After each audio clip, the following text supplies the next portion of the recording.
sometimes when you're in that angry space or upset space, you only see things from such a narrow perspective. When you transform that perspective or you see it from a different perspective, it helps you to realize that, oh, maybe what I did was a bit harsh, or how I reacted was just a bit overboard.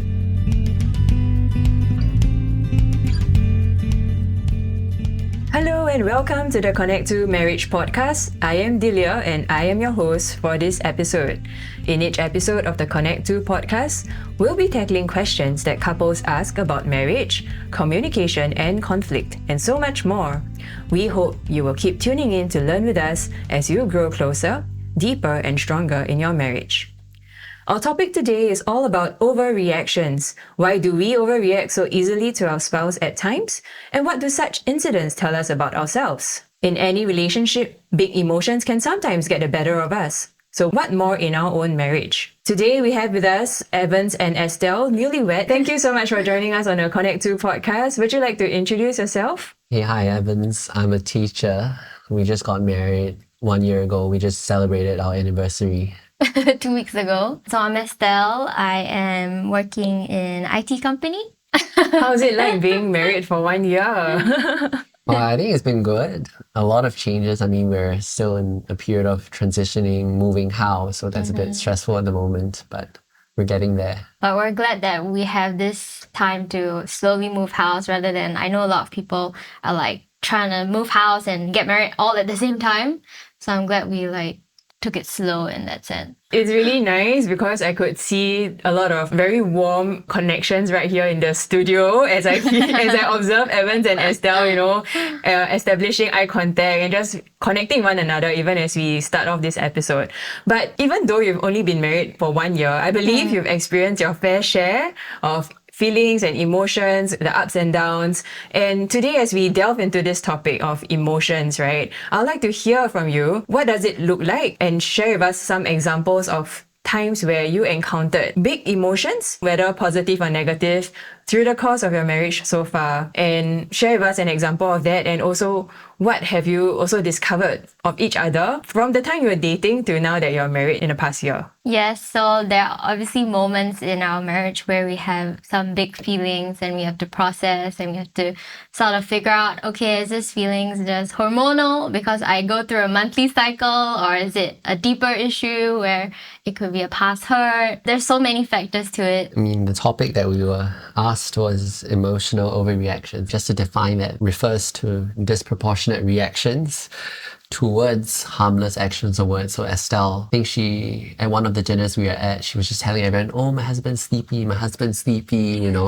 after that I was so annoyed at her. The word sleepy does not have a negative connotation, but I was triggered by it. And when I asked her, I didn't really like that you said that about me. And she was like, it's not a big deal. Like, what are you on about? And that made me even more upset. And I think after a while, she realized that sleepy is not even a bad term. Why is he being so worked up, So I think she realized that, okay, there might be an underlying hurt or a trigger which has triggered Evans to have these disproportionate emotions. Yeah. And so obviously the first thing she told me was, okay, we need to take time to process this and I need some space, because I was reacting. And I also realized that, okay, yeah, sleepy isn't a bad word, but obviously I'm being triggered. And in these moments, you don't always understand, why am I feeling so mad? And as I processed it, I realized that when I was younger, I had family members who would joke oh, Evans, it's your bedtime, it's 9 p.m. And I felt patronized. I mean, my family is a really nice family, but I mean, sometimes a joke, when you don't take it well, it doesn't go down well. And obviously when Estelle mentioned sleepy, that triggered past hurts, which I didn't realize was there. I mean, after I dealt with it, then I think we're fine. But I think it's also learning to be more sensitive, or moments like that reveals that perhaps there are deeper roots that you need to deal with. And once you deal with these undealt issues in your life, then you realize that, okay, then the word sleepy is not so much of a trigger.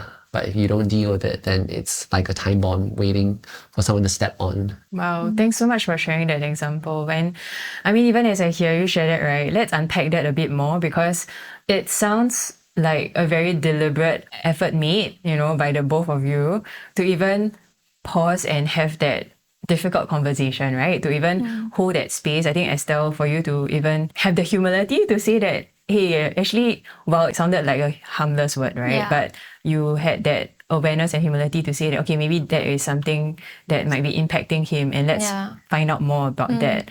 Maybe share with us what made you have that awareness to try talking deeper about that situation that you encountered. Yeah, so I mean, when Evans brought up, hey, I didn't like it when you were calling me, making these comments about me. In the beginning, I brushed it off, it made him really upset. And then to see him frustrated, then it made me think, like, process, okay, like, put myself in his shoes.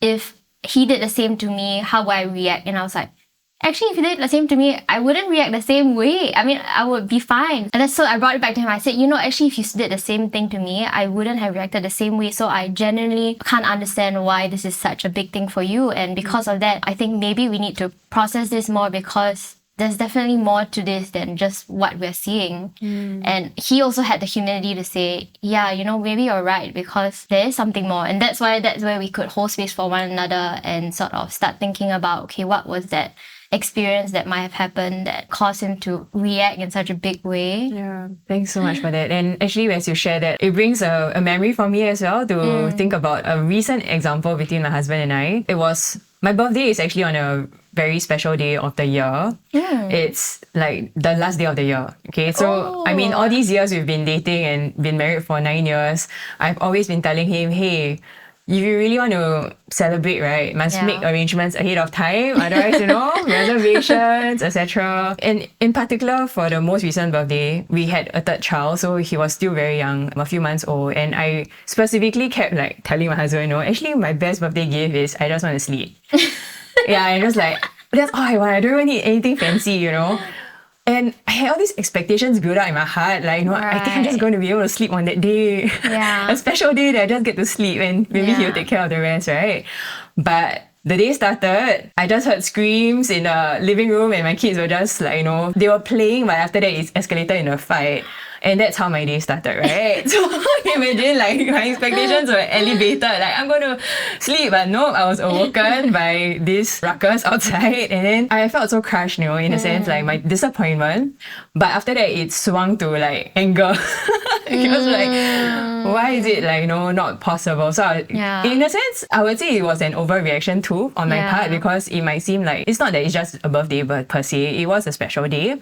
But at the same time, it was our daily life, and that was part of what family life looks like. But I think because of all the anticipation that I had built up for myself, and my day started on that note, I actually reacted in anger, and then actually also like started spewing out, okay, for me, I was emotional. So I spewed words of hurt and anger towards my husband. And then he was at a loss, because I think to him, it's like, the day just started. Here we are. That's normal. And actually, that was when we started to unpack also. Even though there was all these things going on, the kids needed our attention. But I'm thankful that my husband took a moment to process it with me. And he was like, I know that birthdays matter a lot to you, right? And we've been dating and we've been married for 9 years. I know that you hope that I can do something special for you on your birthday. I'm sorry I didn't plan ahead, and I didn't expect that the day would turn out this way. So let's try again. So then he was like, okay, let's go somewhere nice for lunch and etc. So we did make it turn around. But I think if this happened maybe in our first year of marriage, even though there was no kids in the picture yet, the ability to hold space for each other, I think we grew with time. We grew also in being able to understand each other's. He didn't react to my anger with anger. I'm thankful for that as well, because he knew that actually it stemmed from that place of unmet needs or even the expectations that I built up. Even as I hear you share that, it is true that in the whole process of marriage or the journey of marriage, we grow together as husband and wife. We learn more about each other in realizing that certain things matter more to the other party, and we celebrate that for each other as well, or even help to be that source of support and encouragement, even if it didn't seem that important to us. So thanks so much for sharing that with us. And I would like to find out more as well, even as you talk about big emotions. Evans shared an example. I'm not sure if Estelle has an example to share also from your own experience. I did want to add, that it's amazing that, you guys managed to turn the situation around within a day. So actually with our situation, I mean, because it happened at dinner and he had to wake up early the next day, I actually did call for a timeout because things were escalating. I couldn't understand why is it such a big deal for you? I just call you sleepy, you know? And then he was like getting more angry and I was like, let's talk about this like tomorrow because the emotions were so high. So I think also just calling out the concept of timeout is actually really good because when your emotions are high, you just can't talk through anything, and you just might end up hurting each other more. So the fact that we managed to give each other time to like process it on our own, and then whoever calls for time out usually calls for time in. So I was like, hey, like let's talk about this at this time tomorrow. We were both committed. We were like, okay, let's do it. Let's talk. And then when we did sit down and talk, that's when we could really process it. So I also wanted to like just bring up that part, which I felt was important as well. Oh, that's really good. So what happens when you're in timeout? Like what happens in each of your mind space? Marriage is one of the most rewarding things in life. Yet, navigating marriage as newlyweds or an engaged couple can sometimes get overwhelming. Whether it's managing expectations of the in-laws, getting a good grasp of your family finances, or establishing good habits of communication and healthy conflict. Focus on the Family Singapore's marriage preparation program aims to help you build a solid foundation in the early years and prepare you for the adventure of your life. Visit family.org.sg/C2 Marriage Prep for more information today.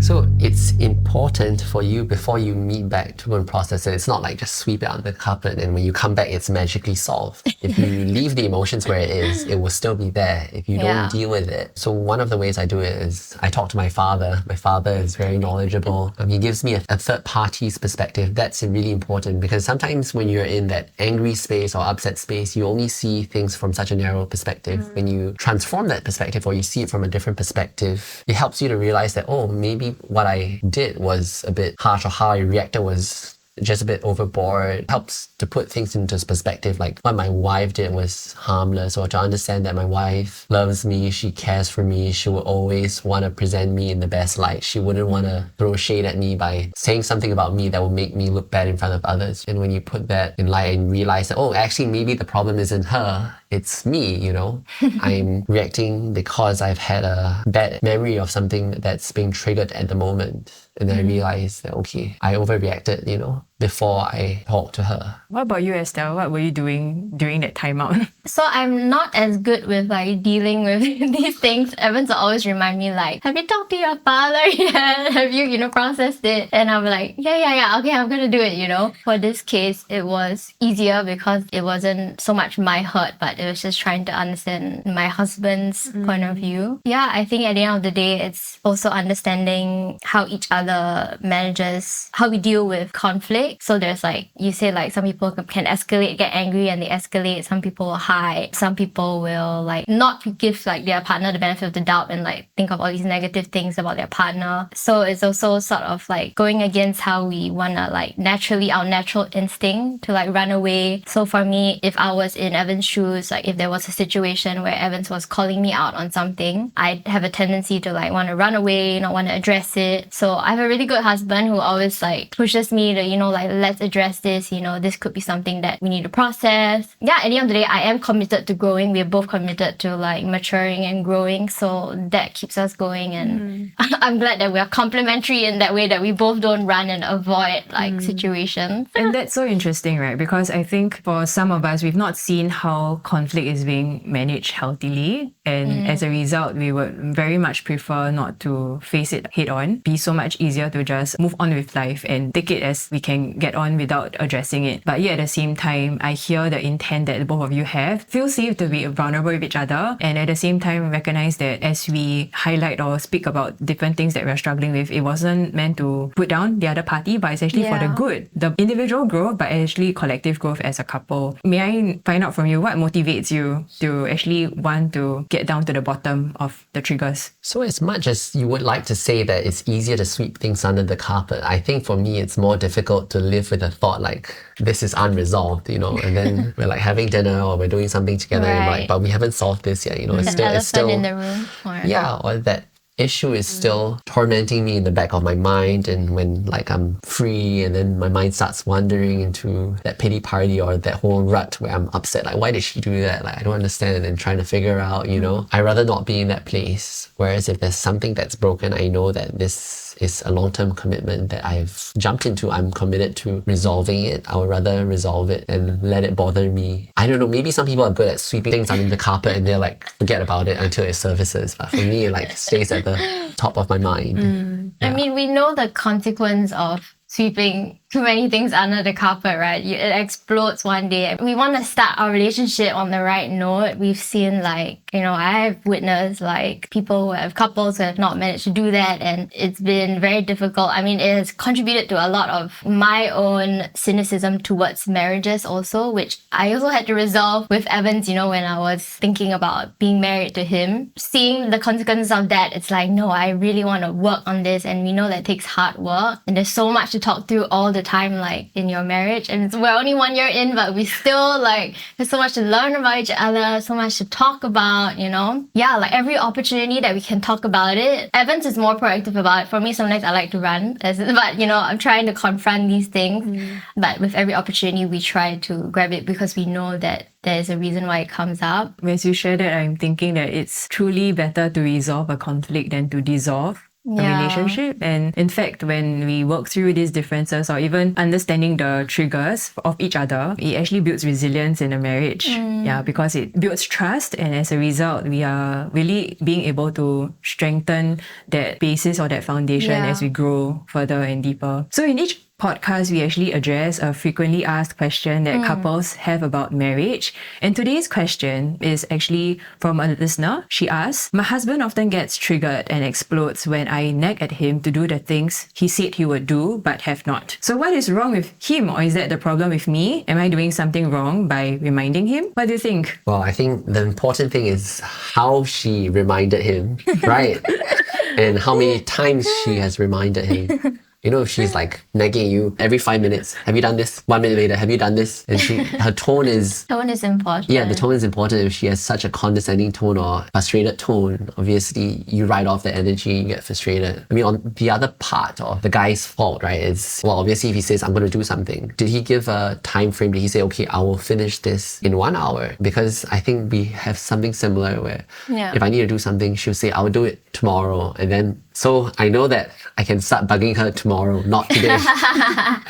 You know, so it's all about communicating. But for all you know, the guy could have deeper issues or stuff that's affecting him. If you really understand that your wife loves you and she wants the best for you, she's giving you a gentle reminder. She's not nagging you. You know, it's how you perceive it. I mean, so I'm really thankful when my wife gives me gentle reminders. Oh, you haven't done this, you haven't done that. And I'm like, oh, okay, thank you for helping me. Because sometimes things slip our memory and we need one another to help us remember stuff. Yeah, we bolster it by being as like tender and loving as possible. Like, babe, you left your socks on the floor again. Again? Oh no, where is it? Pick it up. I don't see it. You know, just try to keep it lighthearted, right? Rather than being like, babe. How many times must I tell you to stop leaving your socks on the floor? Yeah, last morning. I'm not gonna and then punishing your husband, right? By like withholding sex or like, you know, these are not nice, or you know, you say, if you do it again, I'm not gonna cook for you. Like, it's not nice, right? Like this kind of thing. Or you're gonna have smelly socks all the time. But actually I realized that sometimes from a wife's perspective, right, if we nag, it may seem like we don't trust. Like we don't trust that what we have agreed to do or have to be completed would not be done, and hence there's this constant reminder, right? But versus, as you shared just now, right, actually I'm gently reminding you because actually it's really for not just your good but our good, etc. So I think it's really the intent or the posture would influence the tone. And then as a result, the tone would influence the way it's being perceived by the recipient. But I think at the end of the day, like what you said, it's just like setting aside time to unpack. Whoever that wrote this in, you know, if you can set aside like safe, positive space. Once a month we have like conflict resolution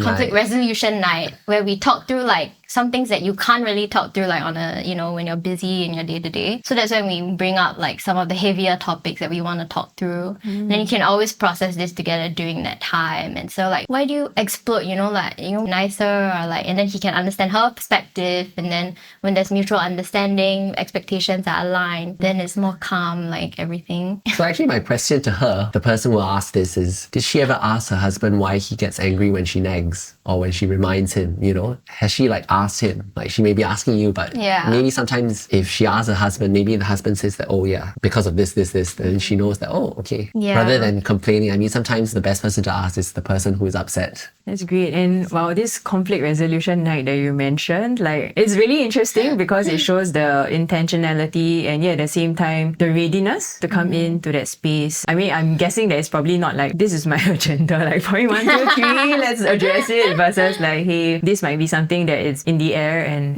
can we address it? How do you all go about it? We start off with, we have a list of questions. I think someone sent it to us where we share about what was your favorite moment in the month? Yeah. What is something you really enjoyed? Or what is one thing that you think we can improve on, Or what is the worst moment in the month? So whether we resolved it or not. Question, like what was the worst moment for you, then usually we have to unpack that. But I feel like most of the time I can't remember. I have to look through photos. What do we do? Yeah, like what is your biggest worry? What are you most thankful for? So we just have like a few questions like I show you on my phone. Nice. But at least it just encourages the conversation and then we can start talking. I need to get the list off you. Try it out, my husband. All right, Evans and Estelle, thanks so much for taking time to walk us through understanding our overreactions. And in each podcast, we end off with a couple challenge for our listeners. So if you're listening this with your spouse, we encourage you to take 5 minutes to share with each other one common trigger you have noticed in yourself. And, take that time to also then share with each other some reflections and thoughts. So we hope you've enjoyed this episode, and on our next podcast, we will continue zooming into the skills required to handle disagreements well. So do tune in to that. We hope you've enjoyed this podcast. If you're looking out for more practical resources to grow your marriage, do visit our website at www.family.org.sg to browse our articles or check out our upcoming marriage programs. We hope you have followed and subscribed to our Connect to podcast, or share this episode with a friend who may also benefit from it. Thank you for tuning in, and until next time, take care of yourself and your spouse.